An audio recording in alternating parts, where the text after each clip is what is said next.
Hello everyone. अभी last chapter हम कर रहे थे सेट्स और भी हम न्यू चैप्टर स्टार्ट करने जा रहे हैं रिलेशन एंड फंक्शंस। तो रिलेशन एंड फंक्शंस की बात कर रहे हैं लगे हम लोग। सबसे पहली डेफिनेशन जो उसके अंदर आएगी वो आएगी ऑर्डर्ड पेयर।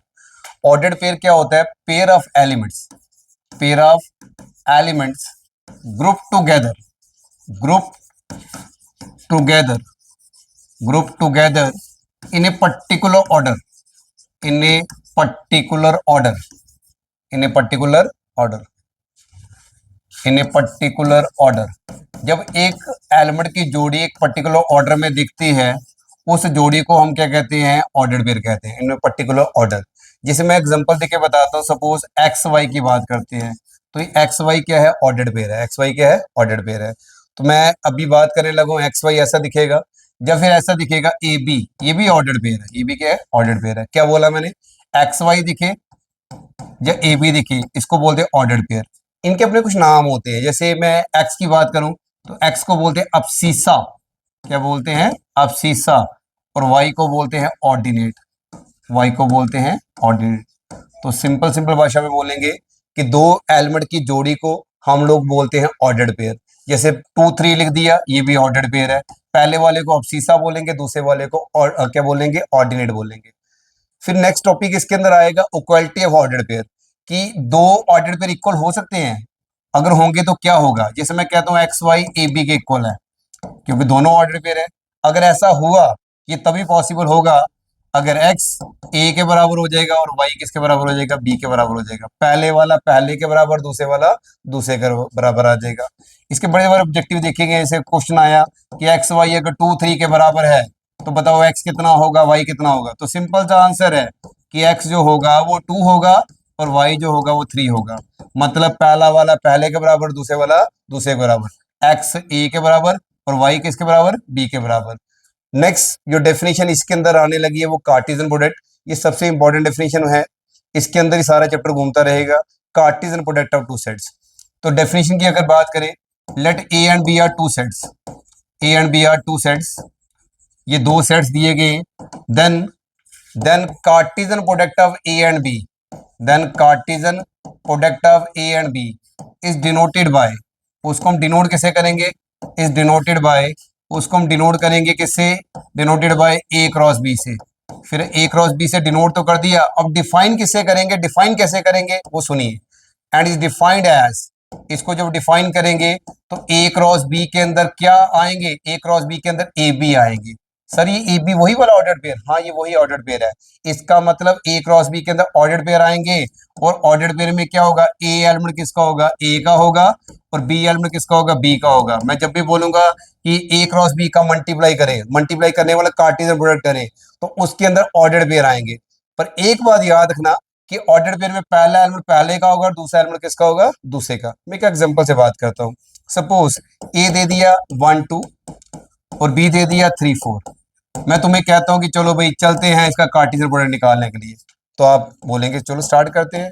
तो ए क्रॉस बी के अंदर क्या आएगा?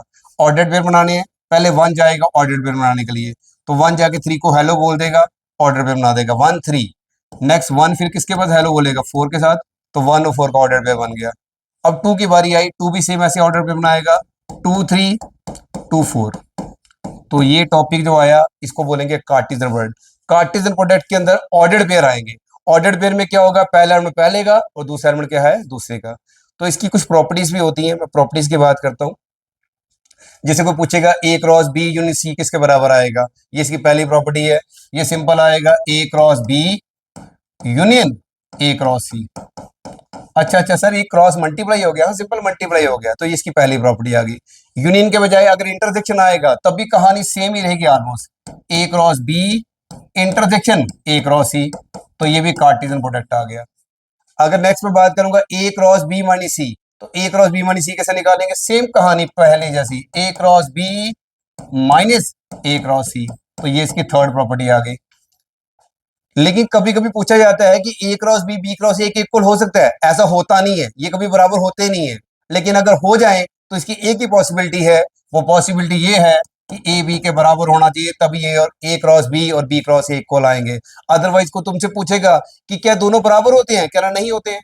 पर बराबर अगर हो गए तो प्रॉपर्टी कहती है तभी पॉसिबल होगा अगर ए बी के बराबर होगा। नेक्स्ट, सबसेट की डेफिनेशन हमने सेट्स में पढ़ी थी, उसी को लेकर इसके अंदर आ रहा हूं कि अगर ए बी का सबसेट होगा, ए बी का सबसेट होगा और सी कोई एनी सेट ले लिया, सी कोई मैंने एनी सेट ले लिया, उस समय ए क्रॉस सी निकालो और बी क्रॉस सी निकालो तो ये भी सबसेट आएंगे। अच्छा अच्छा अच्छा, अगर ए बी का सबसेट है, सी ए को इंट्रोड्यूस करो तो दोनों में इंट्रोड्यूस हुआ, तो ए का क्रॉस सी के साथ करो, बी का क्रॉस भी सी के साथ करो, तब भी ये सबसेट आएंगे। याद रखना कि ए क्रॉस सी जो है वो बी क्रॉस सी का सबसेट आएगा। इन द सिमिलर वे छीमी प्रॉपर्टी भी ऐसी है कि ए बी का सबसेट है, सी डी का सबसेट है, लेफ्ट वाले को लेफ्ट वाले के साथ क्रॉस करो, राइट वाले को राइट वाले के साथ क्रॉस करो, सबसेट की प्रॉपर्टी चेंज नहीं होगी, सबसेट वैसे ही आएगा। इट मींस ऐसे केस के अंदर ए क्रॉस सी जो आएगा वो बी क्रॉस डी का सबसेट आएगा। ये इसकी 6 प्रॉपर्टी है। मैं आगे ले चलता हूं आपको भाई। तो नेक्स्ट हम बात करने लगे हैं एक और प्रॉपर्टी की। तो देखिए बेटा जी, ए अगर फाई के बराबर है, बी भी फाई के बराबर है, जब दोनों में से एक फाई के बराबर है, तो ऐसे केस में ए और बी का जब भी क्रॉस करो तो आंसर कितना आएगा, फाई आएगा। ईबीसी की प्रॉपर्टी एक बड़ा इंपॉर्टेंट नोट है ऑब्जेक्टिव के लिए। और ए क्रॉस बी का अगर एन निकालना हो, सर ये एन क्या होता है, आपने सेट्स में पढ़ा था नंबर ऑफ एलिमेंट्स। कोई तुमसे पूछ ले कि number of elements A cross B के कितने आएंगे, तो हमें ए और बी के बारे में जानना पड़ेगा। उस समय ये आएगा n of A into n of B. N of A means number of elements of A और number of elements of B, दोनों को मल्टीप्लाई करो तो n of A cross B पता लग जाएगा। इन द सिमिलर वे अगर A B के बराबर नहीं है तो ए क्रॉस बी भी बी क्रॉस ए के बराबर नहीं होगा। सिंपल बात, पहले भी ऑब्जेक्टिव में मैंने बताया। नेक्स्ट, एक और ऑब्जेक्टिव ऐसे आता है, ये बड़ा अच्छा ऑब्जेक्टिव है कि ए और बी अगर दो नॉन एम्प्टी सेट्स हैं और दोनों के पास एन एलिमेंट्स कॉमन है, और ए क्रॉस बी और बी क्रॉस ए के पास जो एलिमेंट कॉमन होंगे कितने होंगे, द आंसर इज एन का स्केयर। उसमें एन के स्केयर कॉमन आ जाएगा, एन उसका मल्टीप्लाई करके एन स्केयर बन जाएगा। तो ये प्रॉपर्टी आ जाएगी, ये नोट आ जाएगा बड़ा इंपॉर्टेंट। तो हम नेक्स्ट वीडियो में मिलेंगे। नेक्स्ट वीडियो के लिए शेयर करिए, लाइक करिए और सब्सक्राइब करिए। Thank you.